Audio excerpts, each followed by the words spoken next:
मैं पूछा पैसा सर क्या, बोले नहीं पैसे की बात बाद में करेंगे, तिरंगा टाइटल है बस बहुत हो गया। गया तो सीधे मेरी एंट्री हुई ना, वो बोलते मेरी आन तिरंगा है, मेरी शान तिरंगा है, मेरी जान तिरंगा है। मैंने बोला बरसों तक नहीं, जब तक तिरंगा लहराएगा ना तब तक ये गाना बजेगा। अपना टाइटल सॉन्ग ऐसा होना चाहिए। तो मैंने संतोष जी को फ़ोन किया तो बोलते भैया मैंने गाने लिखना बंद कर दिए। जानी वर्ड तो राज साहब का फेवरेट वर्ड है। हाँ। और सबको प्यार से जानी बोलते हैं वो। हाँ। राज साहब ने जब शूटिंग के दिन सुना ना, हाँ। तो वो तो एकदम खुश हो गए, मेहुल जानी वर्ड गाने में डाल दिया। पुणे में आर्मी के उसमें फंक्शन हाँ। था कोई। अच्छा। तो मेरे को किसी ने वीडियो भेजा कि देखिए आर्मी में सेलिब्रेशन हो रहा है फंक्शन, हाँ। और वहाँ आपका गाना बज रहा है, पीले पीले उमर।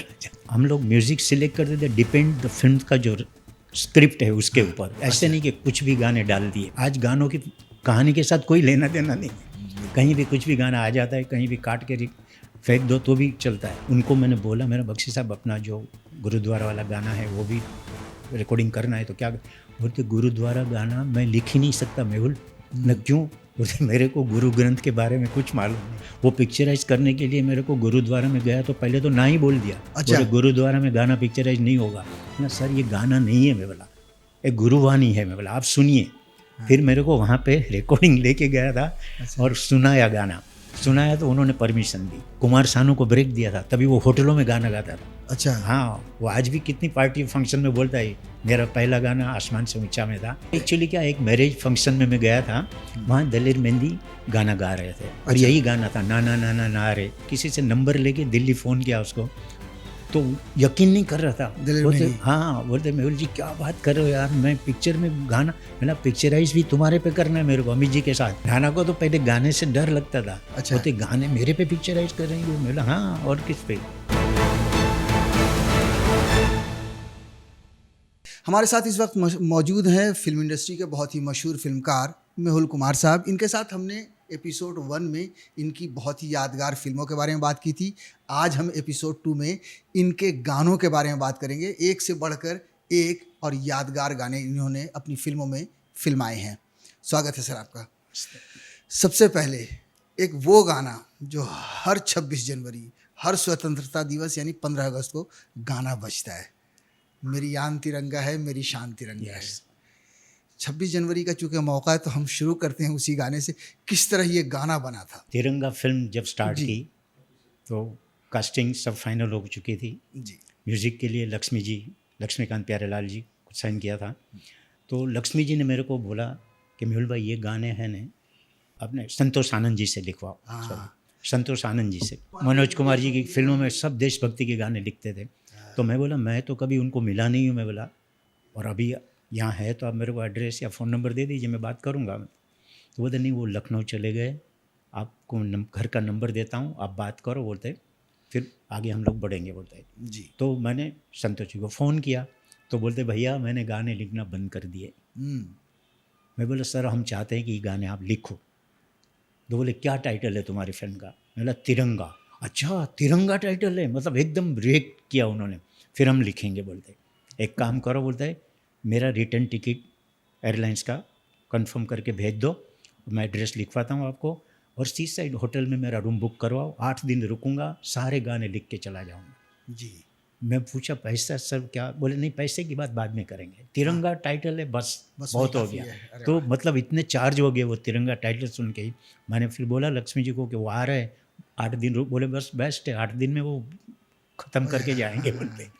और वो आए और पहली मीटिंग मेरी हुई तो मैंने उनको वही बोला, सर देखिए मेरी फिल्म का टाइटल तिरंगा है, देशभक्ति की फिल्म है, राजकुमार और नाना पाटेकर दोनों बड़े स्टार हैं, तो अपना टाइटल सॉन्ग ऐसा होना चाहिए कि जब तक तिरंगा लहराए दुनिया में तब तक वो गाना बजना चाहिए। मैं ये बोला, बोलते ऐसा ही लिखूँगा। बोलते जी बिल्कुल टेंशन मत लो।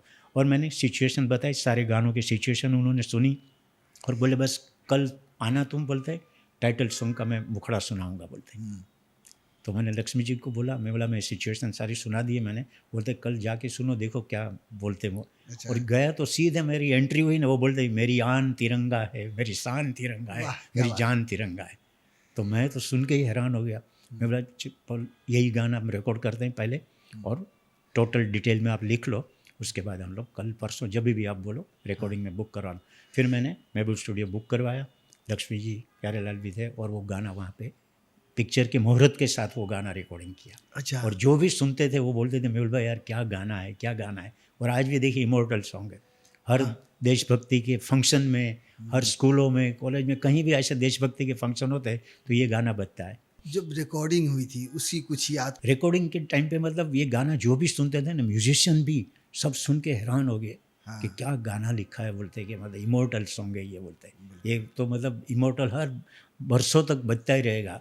तो फिर मैंने बोला बरसों तक नहीं, जब तक तिरंगा लहराएगा ना तब तक ये गाना बजेगा मेरा। और आज भी देखिए हर फंक्शन में, गवर्नमेंट के फंक्शन में, 15 अगस्त को इधर उधर जहाँ तिरंगा को अगर ध्वजवंदन है तो गाना यही बजता है, बैकग्राउंड गाना ये बजता है। मोहम्मद अजीज़ ने इस गाने को गाया था, उनका सिलेक्शन मतलब होता है ना, पसंद वो किसकी थी कि ये सिंगर की आवाज़ में ये गाना जमेगा? मतलब उस टाइम पे क्या है, मोहम्मद अजीज़ काफ़ी गाने पहले भी मेरी फिल्मों में उसने गाए थे। हाँ। मरते दम तक में, जंगबाज में, काफ़ी फिल्मों में गाए थे। हाँ। तो मैंने ही सजेस्ट किया लक्ष्मी जी को, मिला ये गाना मोहम्मद अजीज़ से मिला गलवा दे, मुन्ना भाई बोलते थे हम लोग उसको। तो बोले बेस्ट है वो तो गाएगा। फिर उसने भी सुना तो वो एकदम इमोशनल।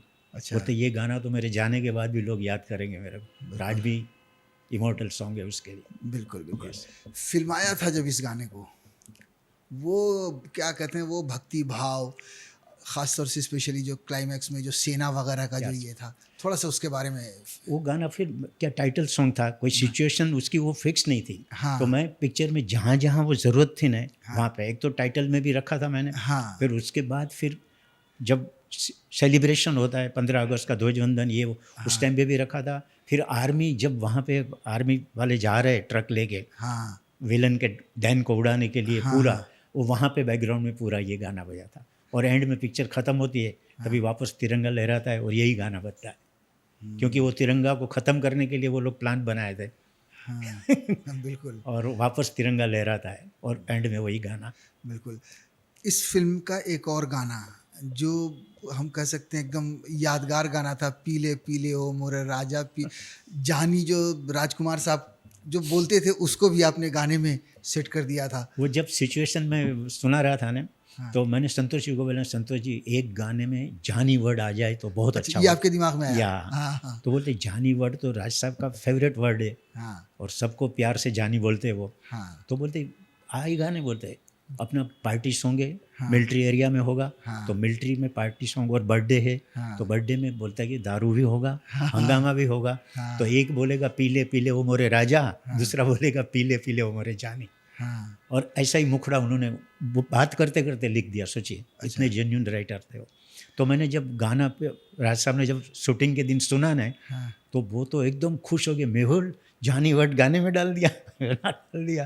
क्योंकि राज साहब की लाइन में जानी था, नाना बोलता था पीले पीले वो मोरे राजा, और वो गाना सुपर हिट। आज भी देखिए वो हर पार्टियों में गाना बजता है। बिल्कुल। हाँ। बीच में अभी पुणे में आर्मी के उसमें फंक्शन, हाँ, था कोई। अच्छा। तो मेरे को किसी ने वीडियो भेजा कि देखिए आर्मी में सेलिब्रेशन हो रहा है, फंक्शन, हाँ, और वहाँ आपका गाना बज रहा है पीले पीले वो मोरे राजा।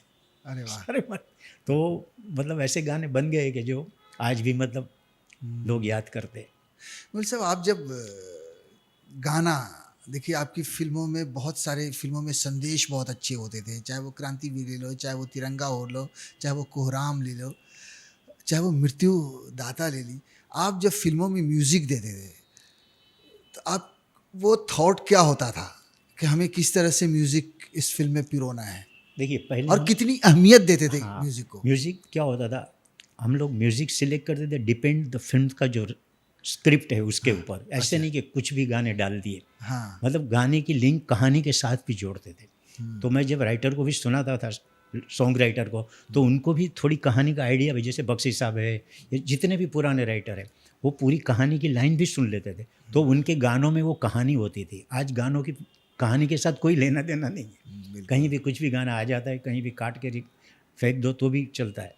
उस टाइम पे गाने कहानी के इन्वॉल्वमेंट के साथ होता है। अभी जैसे मेरा राखी का गाना था, तिरंगा में ही, हाँ, वो भी संतोष जी ने लिखा था, कितना सुपर हिट। आज भी हर राखी पे वो गाना बजता है, इससे समझो ना रेशम का तार भैया, मेरी राखी का बंधन है प्यार भैया। बिल्कुल। तो ऐसे गाने लिखते थे। गणपति के गाने देखिए मेरे, वो भी हर गणपति में आज भी बजते। माधुरी वाली फिल्म में जो था उसका गाना भी आज भी चलता है, हर गणपति में वो गाना जाता है। फिर गुरुद्वारा का गाना कोहराम में था। हाँ बख्शी साहब कोहराम लिख रहे थे सारी जी, फिल्म, हाँ हाँ आनंद बख्शी। तो उनको मैंने बोला, मेरा बख्शी साहब अपना जो गुरुद्वारा वाला गाना है वो भी रिकॉर्डिंग करना है, तो क्या बोलते, गुरुद्वारा गाना मैं लिख ही नहीं सकता मेहुल।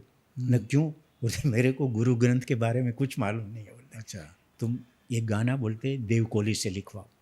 तो देव कोहली जी ने मेरे साथ एक फिल्म की थी नाइंसाफ़ी, तो मैंने उनको फ़ोन किया, बोला देव जी एक गाना आपको लिखना पड़ेगा कोहराम में। कोहराम में तो बोले बख्शी साहब लिख रहे हैं, मेरे को थोड़ी लिखने देंगे वो। मेरा नहीं, उन्होंने आपका नाम सजेस्ट किया है। फिर उनको मैंने गाने की कहानी सुनाई, गाने की सिचुएशन सुनाई, तो बोले ये तो पूरा गुरु ग्रंथ लिखना है, मैं लिख दूंगा बोलते। और सुनिए, उन्होंने गाना वो लिखा, और वो गाना आज भी हर गुरुद्वारा में बज रहा है। बाबा नानक दुखिया के नाम रहे सर पे तेरा। अमित जी थे, जया जी भी थे, नाना भी थे। वो पिक्चराइज करने के लिए मेरे को गुरुद्वारा में गया, तो पहले तो ना ही बोल दिया। अच्छा। बोले गुरुद्वारा में गाना पिक्चराइज नहीं होगा ना सर, ये गाना नहीं है। मैं बोला एक गुरुवाणी है, मैं बोला आप सुनिए। फिर मेरे को वहाँ पे रिकॉर्डिंग लेके गया था और सुनाया गाना, सुनाया तो उन्होंने परमिशन दी। फिर मैंने बोला मैं पिक्चराइज आपके जो गा रहे हैं ना, गुरु ग्रंथ पे बैठते हैं ना वहाँ पे, उन पे ही पिक्चराइज करूँगा। बाकी मेरे आर्टिस्ट है उन पे साइड में क्लोजअप ये वो सब लूँगा, उस पर पिक्चराइज होगा। तो मैंने परमिशन ली, फिर मैंने किया वो गाना पूरा गुरुद्वारा में। और सब लोग मतलब मैंने आप जिसको बुलाना चाहो बुला सकता। मैंने जूनियर आर्टिस्ट एक भी फिल्म लाइन में से नहीं बुलाया था। अच्छा हाँ, सारे रियल जो भी वहाँ आते गुरुद्वारा थे। हाँ वही लोग थे सब। वाह। तो ये सब इन्वॉल्वमेंट के साथ जो जो गाने होते हैं, जिसमें लिरिक्स राइटर का इन्वॉल्वमेंट, म्यूजिक डायरेक्टर का इन्वॉल्वमेंट, डायरेक्टर का इन्वॉल्वमेंट, तो वो गाने लॉन्ग लाइफ बजते हैं। आज भी वही गाने बज रहे हैं पुराने। नए गाने तो पिक्चर रिलीज हुई फिर के सेकंड वीक में ख़त्म। बहुत गुणी लोगों के साथ लक्ष्मीकांत प्यारेलाल के साथ काम किया है आपने, आनंद बख्शी साहब के साथ काम। थोड़ा बताइए इनके साथ किस तरह का अनुभव होता था, काम करना किस तरह से? मतलब लक्ष्मी जी देखिए, उनके पिक पीरियड में मैंने उनके साथ फिल्में की। मतलब पहले कहानी की लाइन भी सुनते थे म्यूज़िक डायरेक्टर, फिर सिचुएशन पूरे गानों की डिटेल में, उसके बाद लिरिक्स राइटर गाने लिखते थे। तो वो गानों में इन्वॉल्वमेंट उनका होता था, म्यूज़िक डायरेक्टर का भी इन्वॉल्वमेंट होता था। ऐसे नहीं कि कुछ भी गाना कहीं भी बज रहा है, कहानी के साथ कोई लेना देना नहीं, ऐसा कुछ नहीं था। तो वो सारे पुराने जितने भी थे उसमें ये सब चीज़ें थी बोलते।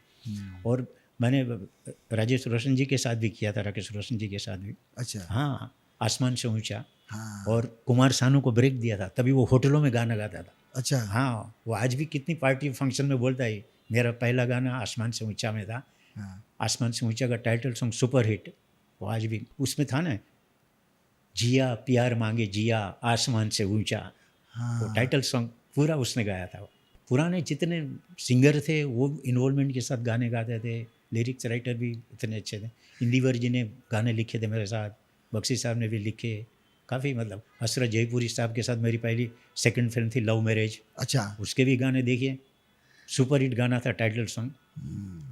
अनिल कपूर मीनाक्षी थे लव मैरिज में, उसके भी गाने हिट थे। तो मतलब अभी आपने डेब्यू का जिक्र किया, पहला गाना कुमार शानू से गवाया। हाँ, आपने एक और बहुत बड़े सिंगर से पहला गाना गवाया था, दलेर मेहंदी, उनको भी आपने मौका दिया था। वो आइडिया कहाँ से आया था? कि वो एक्चुअली क्या, एक मैरिज फंक्शन में मैं गया था, वहाँ दलेर मेहंदी गाना गा रहे थे और अच्छा। यही गाना था ना ना ना ना ना रे। अच्छा। हाँ, तो मेरे को गाना बहुत अच्छा लगा। मैं ये गाना पिक्चर में कहीं डाले तो बहुत ज़बरदस्त हो सकता है। हाँ।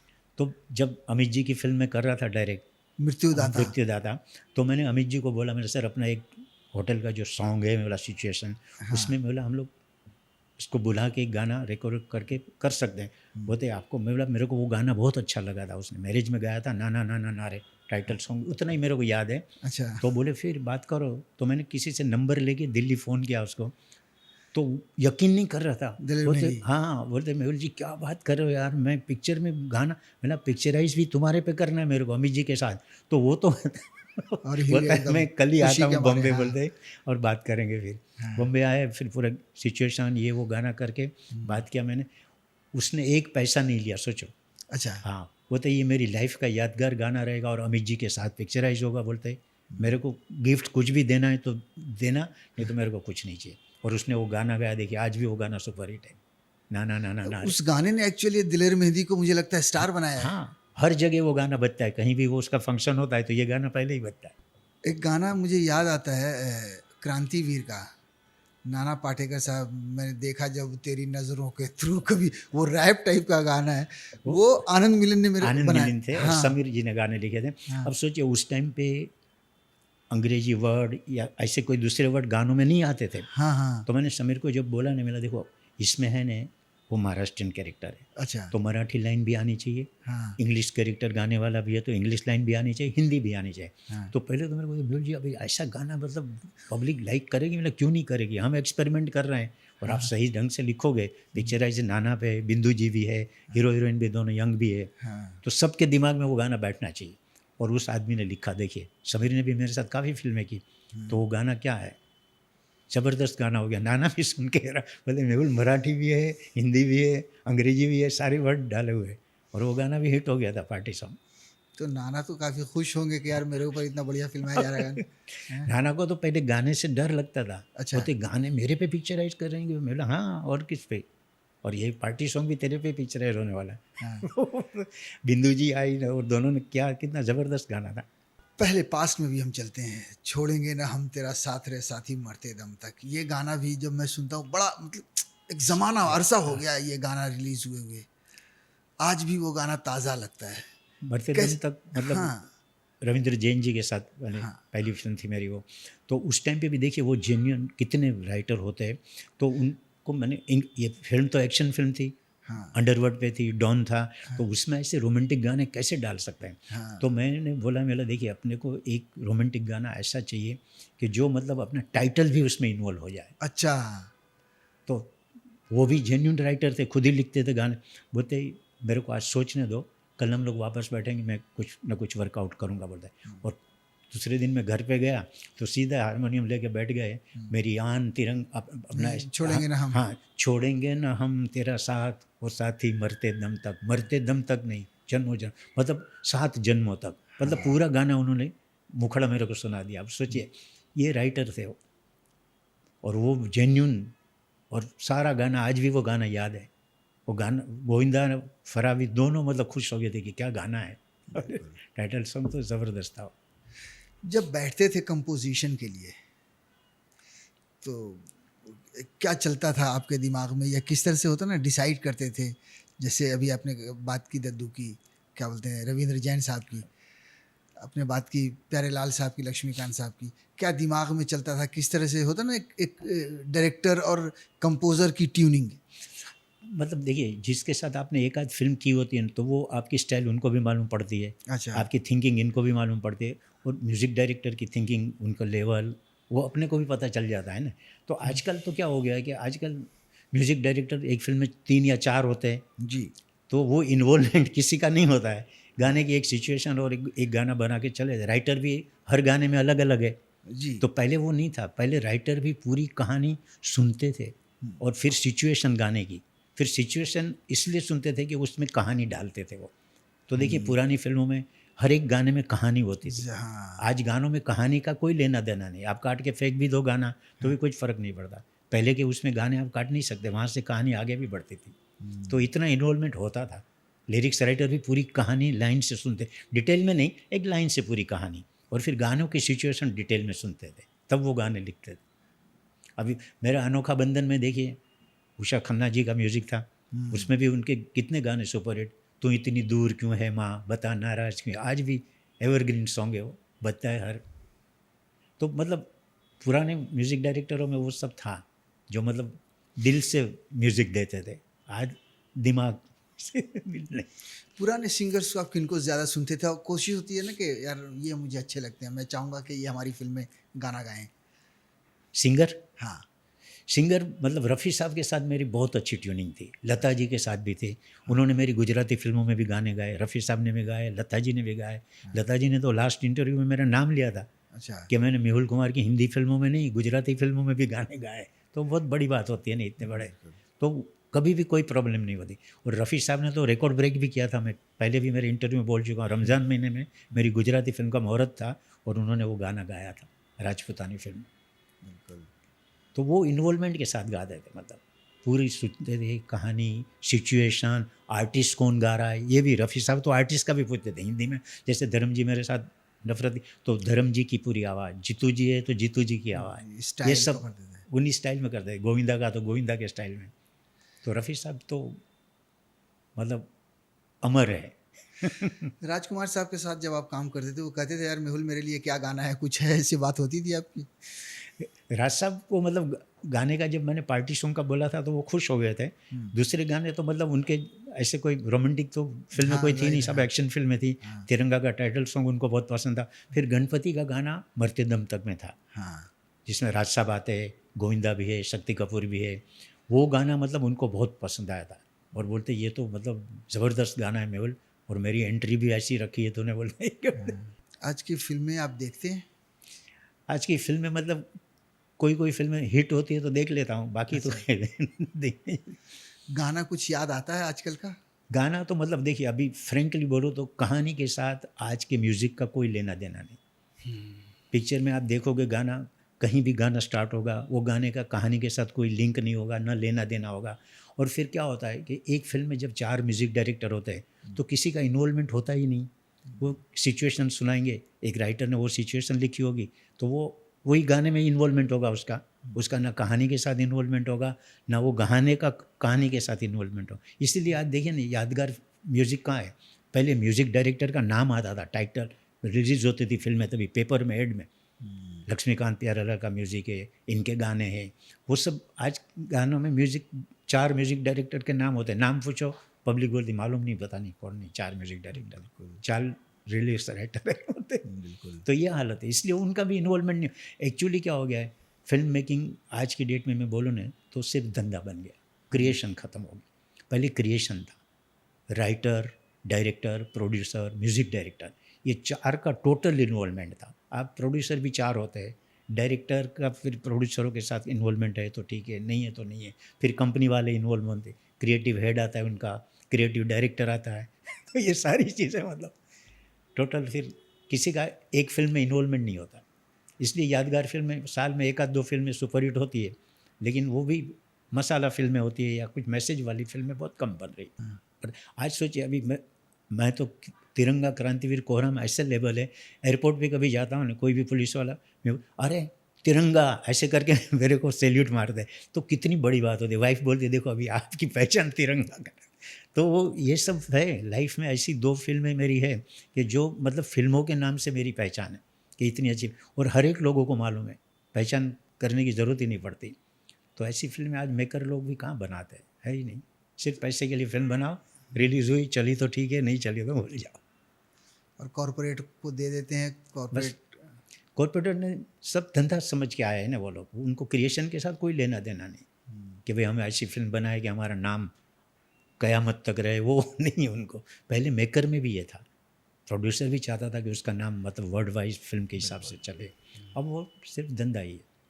आर्टिस्ट लोग भी अभी बिजनेस, वो भी पैसे के लिए ही काम करते। पहले क्रिएशन था, कहानी अच्छी लगती थी, प्राइस कम कर देते। आर्टिस्ट। हाँ, आज कहानी के साथ कोई लेना देना नहीं, प्राइस की बात करो पहले।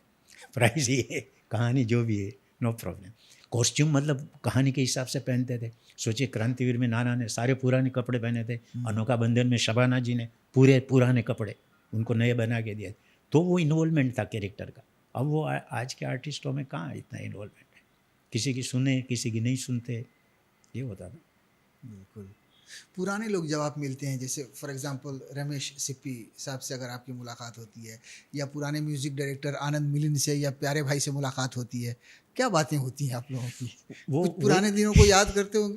याद करते, वही करते, बोलते वो टाइम था, बोलते अभी वो टाइम है ही नहीं कि हम फिल्म बनाए, बोलते। रमेश जी भी मेरे को मिले थे तो वो भी यही बोलते थे एक बार कि क्या बनाए, मतलब अभी कहानी तो कोई सुनता नहीं है। हाँ। ईमेल करो, अब ईमेल बिजनेस मैनेजर पढ़ेगा या लड़की होगी तो लड़की पढ़ेगी, वो बताएगी। तो पहले तो आर्टिस्ट लोग खुद कहानी सुनते थे, या होटल में रूम बुक करवाते थे या घर पे बुलाते थे।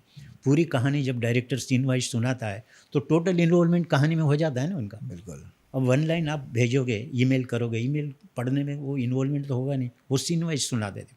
उसमें कुछ भी डिस्कस करनी है तो ऑन द स्पॉट डिस्कस होती थी। म्यूज़िक का भी सेम था, सिचुएशन के साथ पूरे मतलब गाने म्यूज़िक डायरेक्टर को हम लोग सिचुएशन के साथ सुना देते कि ये गाना इसका है, ये कैरेक्टर इसमें इन्वॉल्व है, इस गाने के पहले ये सीन है, गाने के बाद ये सीन है। तो वो टोटल मतलब कहानी के साथ इन्वॉल्वमेंट होता था म्यूज़िक का, जो आज है ही नहीं।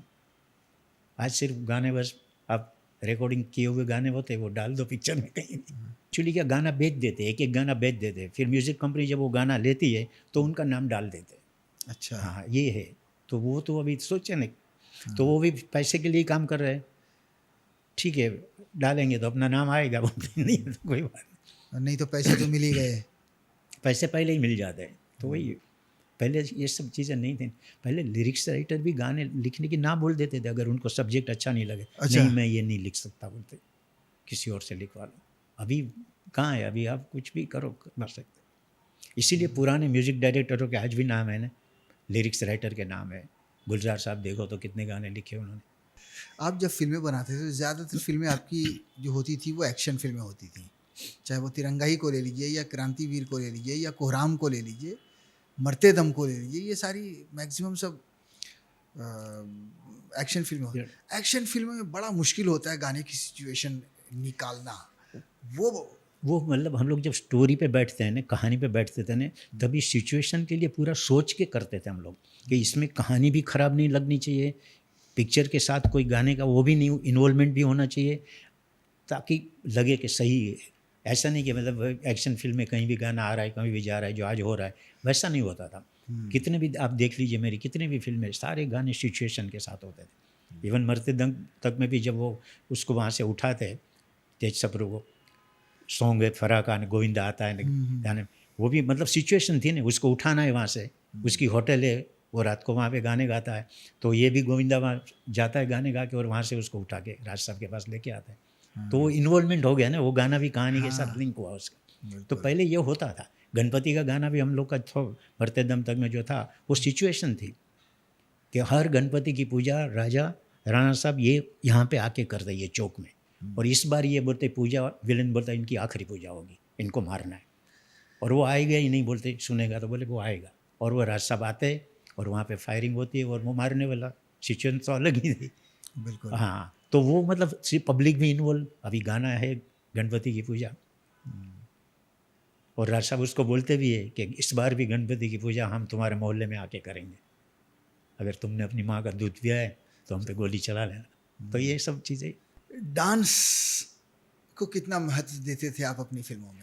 डांस का देखिए रिहर्सल भी होते थे, मतलब उस टाइम पे आर्टिस्ट हीरो हीरोइन रिहर्सल में भी आते थे और रिहर्सल सही होती थी और होता था। उस टाइम पे जितने भी डांस डायरेक्टर थे उन्होंने देखिए सारी फिल्मों में क्या गाने, सब जगह बेस्ट गाने किए थे, तो वो होता था सही उस टाइम। वो कोरियोग्राफ मुझे फिर से याद आ गया नाना पाटेकर का, मैंने देखा जब तेरी ने, वो जो कोरियोग्राफी थी डांस की उनकी, हाँ वो किस तरह हुई थी, थोड़ा सा अगर उसके बारे में।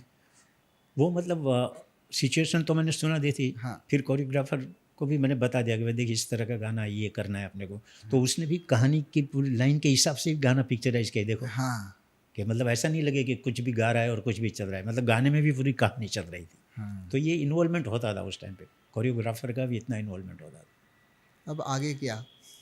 आगे तो अभी आराम करो। अच्छा। कुछ करने का। चलिए बहुत बहुत शुक्रिया सर, इतना वक्त दिया आपने हमें। Thank you. श्रेष्ठ भारत पर खबरों से जुड़े रहने के लिए चैनल को सब्सक्राइब और लाइक करें, बेल आइकन दबाएं और देखते रहें श्रेष्ठ भारत।